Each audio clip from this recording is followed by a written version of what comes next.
Hello everyone, my name is Thiago and I'm the founder of Trademetria. So today I'm going to go over the results for B. B is a trader. We have about 60 days worth of trading history for him, and he allowed us to go over his results. And the purpose of this video is to help you understand how I go over my results, how I go over the results of the traders that I mentor, and also to help you understand your own results and make more money, right? So if you're interested in having, this is my first video doing this for a Trademetria user, and but I plan to do more. So if you're interested, let me know through the comments or by sending me an email, okay? So let's go over these results. We have about 67 days of 70 days of history. What I see here right away is that he's not making money. His profit factor is not that great. Most metrics are not that great, so that means that unfortunately B is losing money. But he's still in the beginning of his career here with only 70 days, so that's not so bad at all. He's still alive and kicking, as you can see here on the rest of the metrics here. But let's go over the very important ones that I see here right away. Good ones, average hold time is much bigger than average hold time for losers. This is very important. He knows how to hold on to his winners, and he cut his losers short. So this is very important. What he's not doing very well is going shorts. He's losing way too much money going short, and he's losing money going longs too, but a lot less. So I would focus on longs rather than shorts. What else we have here? His best win is much bigger than his worst loss. I mean, the ratio is much better. So this is a very positive thing. What else? What else? Okay, so this is for the month of May. I see that he's overtraining on his losing days. So this is what happens when you trade. You lose. You start the day, you lose money. You try to make that money back. You can't. You continue to lose. You continue to trade and lose more money.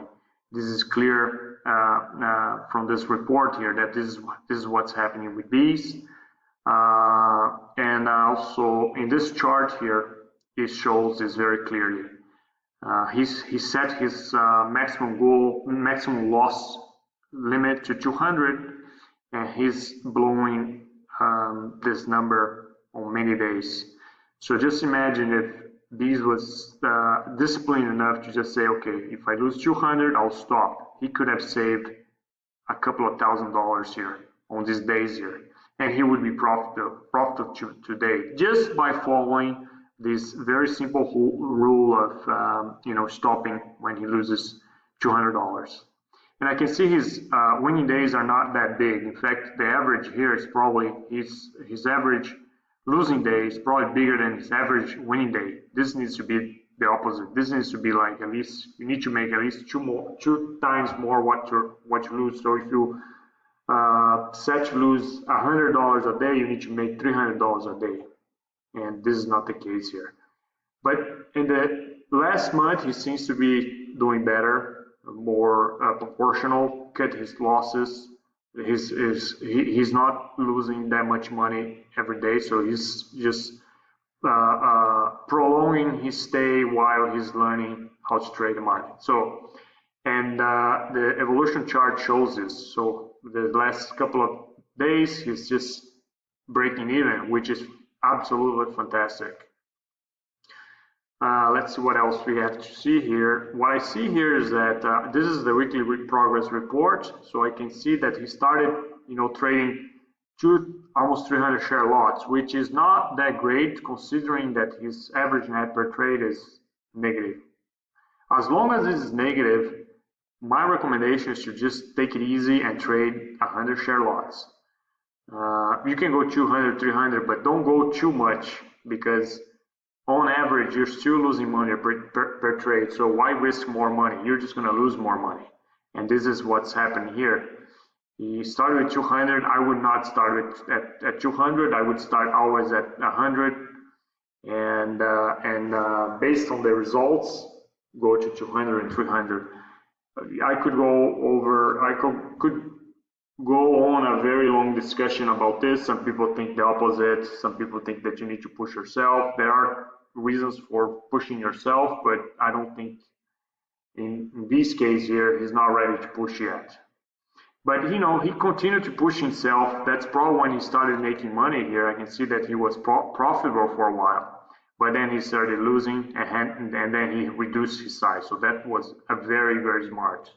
I just don't think it was that smart to just start with 200, 300 share lots or 400 share lots when you don't have good data to back you up that you can go 400 share lots, 300 share lots. All right, so let's go to the next report.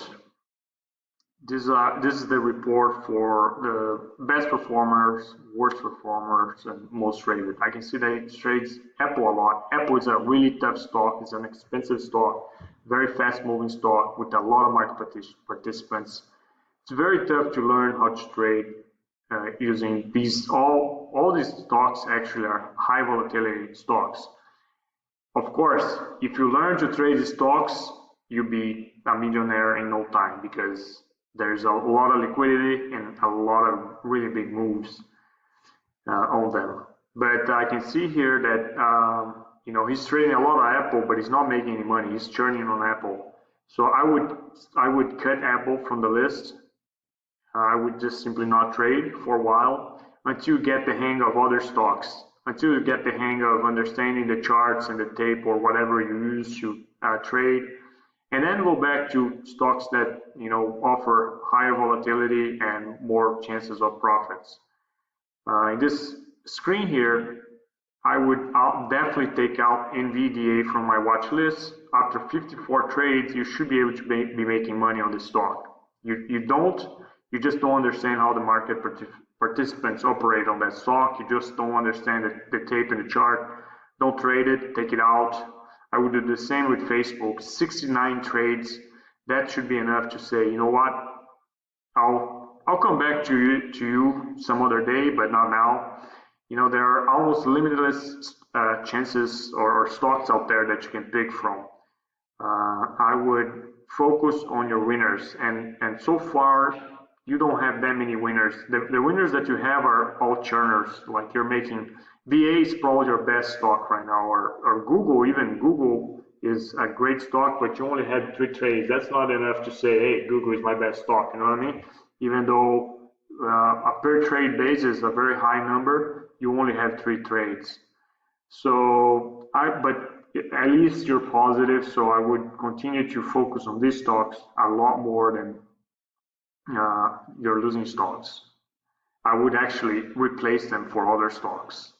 And if you can, during the beginning, that's what I did. I started trading stocks with 500 share volume max, because I could understand the tape much better. But of course, this is another long discussion, and the purpose of this video is not to give you a long discussion on these topics, but just to show you how I would improve just by looking at data from trading.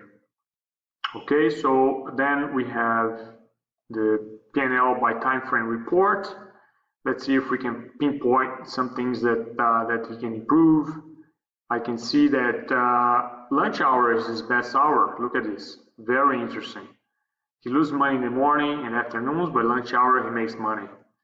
There are 283 some fields here during lunch hour, so that's enough fields to really, it's to add statistical significance to this time here. So I would focus on lunch hours because that's when you're making money. And here's daily breakdown. Friday is definitely your worst day. So that's where I would just take it easy. Don't, or I would trade very lightly Friday and Thursday and focus on these days which are positive for you. Okay, so then let's go to my trades. Let's see what he's doing here. He's trading some very fixed stocks here. Let's see if I can pinpoint some things here. Not much. I can see that he's tagging some trades. This is very important. I highly recommend tagging trades because that's when you can run a strategy report and find out if your strategies are working. And also, if you are testing new strategies, you can tag your trades to see if your new strategies are working as well. So that's extremely important, especially because the market is always adapting. You have to always adapt and try new things. Okay, so this is a really quick overview for beats, and I hope that you guys liked it.